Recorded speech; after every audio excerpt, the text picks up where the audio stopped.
केसीआर की बस की तलाशी ली गई। इंतखाबी ड्यूटी के हिस्से के तौर पर इलेक्शन अफसर्स ने इतवार के रोज़ एक बस की जिसमें बीआरएस के सरबराह व तेलंगाना के साबिका चीफ मिनिस्टर के चंद्रशेखर राव केसीआर सवार थे और वो इस बस के ज़रिए सूर्यापेट के दौरे पर जा रहे थे। तलाशी ली गई। रियासत में मिसाली ज़ाब्ते अखलाक मॉडल कोड ऑफ कंडक्ट नाफिज है और तेलंगाना में 13 मई को लोकसभा इलेक्शन मुनक्किद है। बीआरएस ज़राए के मुताबिक खुश्क साली जैसे हालात में फसलें खुश्क हो गई। केसीआर इन खुश्क फसलों के मायने और किसानों से बातचीत के दौरे के हिस्से के तौर पर सूर्यापेट जा रहे थे। अहदेदारों ने एक तांडे के करीब चेकपोस्ट पर केसीआर की बस की तलाशी ली। पार्टी ज़राए ने ये बात बताई।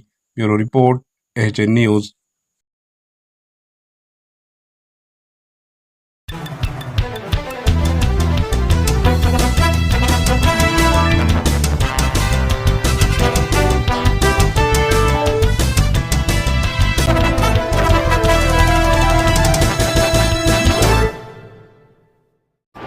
एचएन न्यूज़ को लाइक करें, शेयर करें और सब्सक्राइब करना ना भूलें।